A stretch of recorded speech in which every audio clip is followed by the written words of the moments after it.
আসসালামু আলাইকুম ওয়া রাহমাতুল্লাহি ওয়া বারাকাতুহু। আলহামদুলিল্লাহি ওয়াহদা ওয়াসসালাতু ওয়াসসালামু আলা মান লা নাবিয়্যা বা'দা ওয়া আলা আলিহি ওয়া আসহাবিহি আজমাইন ওয়া মান তাবি'আহুম বিইহসানিন ইলা ইয়াউমিদ্দিন, আম্মা বা'দ। কাছে দূরে দেশে প্রবাসে যে যেখান থেকে দেখছেন আমাদের ধারাবাহিক তরজমাতুল কোরআন অনুষ্ঠানের আপনাদেরকে সাদর আমন্ত্রণ জানাচ্ছি 46তম পর্বে থাকছে সূরা আলে ইমরানের চতুর্থ রুকুতে আয়াত থাকছে 31 নম্বর আয়াত থেকে 41 নম্বর আয়াত পর্যন্ত, তার মানে 11টি আয়াত। আসুন আমরা সরাসরি তরজমায় চলে যাই। আউযু বিল্লাহি মিনাশ শাইতানির রাজীম। বিসমিল্লাহির রহমানির রহিম। قل إن كنتم تحبون الله فاتبعوني يحببكم الله ويغفر لكم ذنوبكم والله غفور رحيم قل إن كنتم تحبون الله। হে নবী, লোকদেরকে বলে দাও, যদি তোমরা যথার্থই আল্লাহকে ভালোবাসো, ফাত্তাবিউনি, তাহলে আমার অনুসরণ করো। ইউহিব্বুকুমুল্লাহ, আল্লাহ তোমাদের ভালোবাসবেন। ওয়া ইয়াগফির লাকুম যুনুবাকুম, শুধু কি ভালোবাসবেন তাই, তোমাদের গুনাহ খাতা আল্লাহ রাব্বুল আলামিন মাফ করে দেবেন। সুবহানাল্লাহ বিহামদিহি সুবহানাল্লাহিল আযীম। ওয়াল্লাহু গফুরুর রহিম, তিনি বড়ই ক্ষমাশীল ও করুণাময়।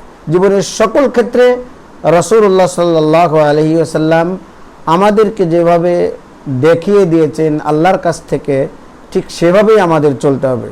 32 নম্বর আয়াত আল্লাহ বলেন, কুল আতিউল্লাহ ওয়ার রাসূল ফাইন তাওয়াল্লাউ ফাইন্নাল্লাহা লা ইউহিব্বুল কাফিরিন।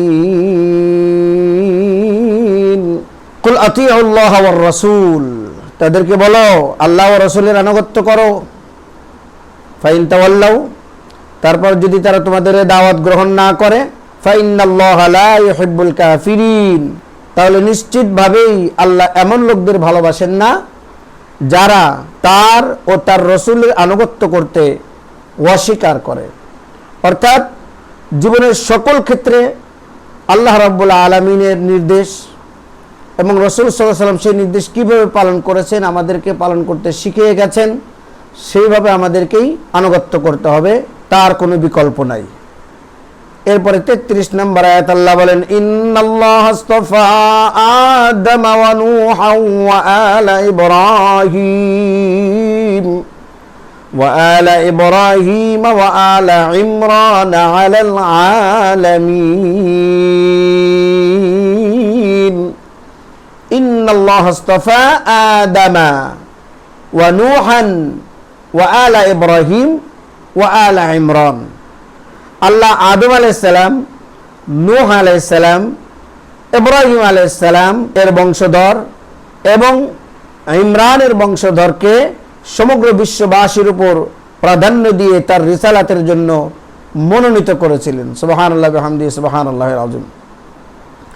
এখানে যে ইমরানের কথা বলা হয়েছে, ইমরান ছিলেন হযরত মূসা আলাইহিস সালাম এবং হারুন আলাইহিস সালামের পিতার নাম। বাইবেলে তাকে আমরাম বলা হয়েছে। সম্মানিত ভাইরা, এখানে আল্লাহ রাব্বুল আলামিন যে কথাটি বলেছেন সেটি হচ্ছে যে যারা আল্লাহ রাব্বুল আলামিনের প্রেরিত এই সমস্ত মানুষগুলোকে কেউ নিজেরাই খোদা হিসাবে সাব্যস্ত করেছেন, কেউ আবার নিজেরা এই মানুষগুলোকে নিজেদের ত্রাণকর্তা এবং নিজেদের যত বদকাজ করি যাই করি না করি নিজেদেরকে উদ্ধার করে নেবেন, এই ধরনের চিন্তা ভাবনা যারা করছেন, আল্লাহ রাব্বুল আলামিন তাদেরকে বুঝিয়েছেন যে আদম আলাইহিস সালাম যেমন আল্লাহ রাব্বুল আলামিনের বান্দা ছিলেন, মানুষ ছিলেন, নূহ আলাইহিস সালামও মানুষ ছিলেন, ইব্রাহিম আলাইহিস সালামও মানুষ ছিলেন, ইমরান আলাইহিস সালামও মানুষ ছিলেন, ঈসা মুসা সকলেই মানুষ ছিলেন, মানবীয় দুর্বলতার ঊর্ধ্বে কেউ ছিলেন না। এরপর আসুন আল্লাহ রাব্বুল আলামিন বলেন, যুররিয়াতাম বাদুহা মিন বাদ ওয়াল্লাহু সামিউন আলীম। এরা সবাই একই ধারার অন্তর্গত ছিল, একজনের উদ্ভব ঘটেছিল অন্যজনের বংশ থেকে। আল্লাহু সামিউন আলিম, আল্লাহ সব কিছু শোনেন এবং সব কিছু জানেন। কাকে খোদা মানো, কাকে খোদার পুত্র মানো, নাউযুবিল্লাহি মিন যালিক, এগুলো আল্লাহ রাব্বুল আলামিন সব জানেন এবং তিনি তোমাদের এই সমস্ত কথাবার্তা সবই তিনি শুনেন। 35 নম্বর আয়াত আল্লাহ বলেন, ইয ক্বালাত ইমরাতু ইমরান রাব্বি ইন্নী নাযারতু লাকা মা ফি বাতনি মুহাররারান ফাতাকাব্বাল মিন্নী ইন্নাকা আনতাস সামিউল আলিম। তিনি এই কথাও শুনছিলেন, ইয ক্বালাত ইমরাতু ইমরান, যখন ইমরানের স্ত্রী বলেছিলেন, হে আমার রব, ইন্নী নাযারতু লাকা মা ফি বাতনি মুহাররারান, আমার পেটে এই যে সন্তানটি আছে এটি আমি তোমার জন্য নাজরানা দিলাম, ওয়াকফ করে দিলাম তোমার পথে। ফাতাকাব্বাল মিন্নি, তুমি আমার এই উৎসর্গ কবুল করে নাও।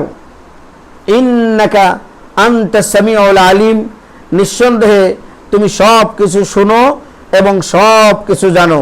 তার মানে তুমি বান্দাদের প্রার্থনা শুনে থাকো এবং তাদের মনের অবস্থাও তোমার জানা আছে। 36 নম্বর আয়াত আল্লাহ বলেন, ফালাম্মা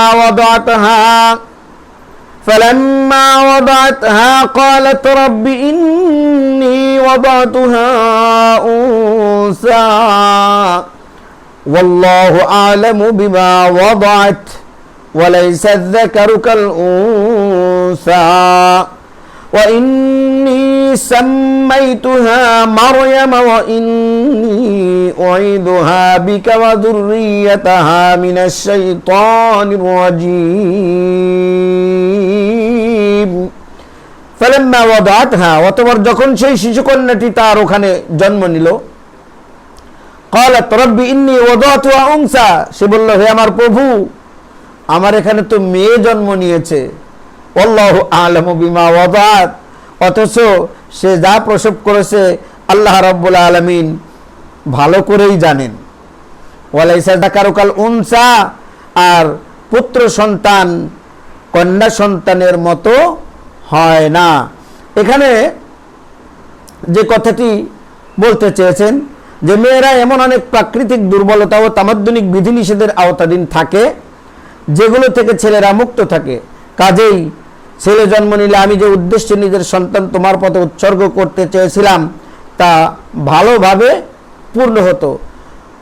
এই দিনের জন্য যা কিছু দরকার, প্রয়োজনে যুদ্ধের ময়দানে ঝাঁপিয়ে পড়তো, এরপরে দাঁড়া দাঁড়ে ঘুরে দিনের দিকে আহ্বান করতো। একজন পুরুষ যেভাবে পারে মহিলা তো অতটা পারবে না। এই জন্য বলছিল, আল্লাহ আমি তো কন্যা সন্তান জন্ম দিয়েছি। ওয়া ইন্নী সাম্মাইতুহা মারয়াম, যাই হোক আমি তার নাম রেখে দিলাম মারয়াম। ওয়া ইন্নী উঈদুহা বিকা ওয়া যুররিয়াতাহা মিনাশ শাইতানির রাজীম, আর আমি এই সন্তানকে এবং তার ভবিষ্যৎ বংশধরকে অভিশপ্ত শয়তানের ফিতনা থেকে রক্ষার জন্য তোমার আশ্রয় প্রার্থনা করছি। 37 নম্বর আয়াত সূরা আলে ইমরান আল্লাহ বলেন, ফাতাকাব্বালাহা রাব্বুহা বিকবুলিন হাসান ওয়া আম্বাতাহা নাবাতান হাসানা ওয়া কাফফালাহা যাকারিয়া কুল্লামা দাখালা আলাইহা যাকারিয়াল মিহরাব ওয়াজাদা ইনদাহা রিজকা قال يا مريم أنى لك هذا قالت هو من عند الله إن الله يرزق من يشاء بغير حساب فتقبلها ربها بقبول حسن وأنبتها نباتا حسنا। অবশেষে তার রব কন্যা সন্তানটিকে সন্তুষ্টি সহকারে কবুল করে নিলেন, আলহামদুলিল্লাহ। ওয়া আম্বাতা নাবাতান হাসানা, এবং তাকে খুব ভালো মেয়ে হিসাবে গড়ে তুললেন। ওয়া কাফফালাহা যাকারিয়া, এবং যাকারিয়া আলাইহিস সালামকে বানিয়ে দিলেন তার অভিভাবক। যাকারিয়া আলাইহিস সালাম বংশ দিক দিয়ে ছিলেন তার খালু, মারিয়ামের খালু ছিলেন। কুল্লামা দাখালা আলাইহা যাকারিয়াল মিহরাব, যখনই তার কাছে মিহরাবে যেত যাকারিয়া আলাইহিস সালাম, ওয়াজাদা ইনদাহা রিজকা, তার কাছে কিছু না কিছু পানাহার সামগ্রী থাকতই। ক্বালা ইয়া মারয়ামু আন্না লাকি হাযা, জিজ্ঞেস করতো, মারিয়াম এগুলো তোমার কাছে কোত্থেকে এলো? ক্বালাত হুয়া মিন ইনদিল্লাহ, সে বলতো এগুলো আল্লাহ রাব্বুল আলামিনের কাছ থেকে এসেছে। আল্লাহু আকবার। ইন্নাল্লাহা ইয়ারযুকু মান ইয়াশাউ বিগাইরি হিসাব, আল্লাহ যাকে চান বেহিসাব দান করেন। 38 নম্বর আয়াত আল্লাহ বলেন, হুনালিকা দাআ যাকারিয়া রাব্বাহ ক্বালা রাব্বি হাবলি মিন লাদুনকা যুররিয়াতান তাইয়্যিবাহ ইন্নাকা সামিউদ দুআ।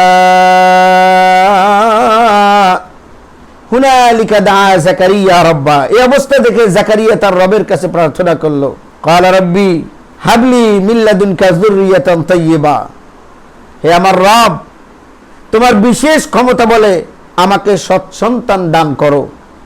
ইন্নাকা সামিউদ দুআ, তুমি একমাত্র প্রার্থনা শ্রবণকারী। হযরত যাকারিয়া আলাইহিস সালাম সে সময় পর্যন্ত নিঃসন্তান ছিলেন। এই পুণ্যবতী যুবতী মেয়েটিকে দেখে স্বভাবতই তার মনে এই আকাঙ্ক্ষা জন্ম নিল, আহা, যদি আল্লাহ আমাকে এমন একটি সন্তান দান করতেন, আর আল্লাহ তার অসীম কুদরতের মাধ্যমে যেভাবে এই সংসার ত্যাগী নিঃসঙ্গ কক্ষবাসিনী মেয়েটিকে আহার যোগাচ্ছেন, তা দেখে তার মনে আশা জাগে, হ্যাঁ, আল্লাহ চাইলে বৃদ্ধ বয়সেও তাকে সন্তান দিতে পারেন। এই জন্য আল্লাহর কাছে তিনি ফরিয়াদ জানালেন। 39 নম্বর আয়াত, ফানাদাতহুল মালাইকাতু ওয়া হুয়া কাইমুন ইউসাল্লি ফিল মিহরাব আন্নাল্লাহা ইউবাশশিরুকা বিয়াহইয়া মুসাদ্দিকাম বিকালিমাতিন মিনাল্লাহ ওয়া সাইয়্যিদান ওয়া হাসূরান ওয়া নাবিয়্যান মিনাস সালিহিন।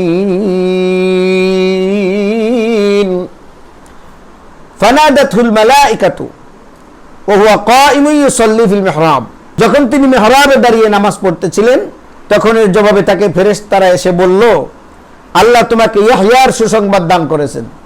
সুবহানাল্লাহ বিহামদিহি সুবহানাল্লাহিল আযীম। সে আল্লাহর পক্ষ থেকে একটি ফরমানের সত্যতা প্রমাণকারী হিসাবে আসবে। মুসাদ্দিকাম বিকালিমাতিন মিনাল্লাহ ওয়া সাইয়্যিদান, তার মধ্যে নেতৃত্বের গুণাবলী থাকবে, ওয়া হাসূরান, সে পরিপূর্ণ সংযমী হবে, ওয়া নাবিয়্যাম মিনাস সালিহিন, এবং নবুয়তের অধিকারী হবে এবং সৎকর্মশীলদের মধ্যে গণ্য হবে।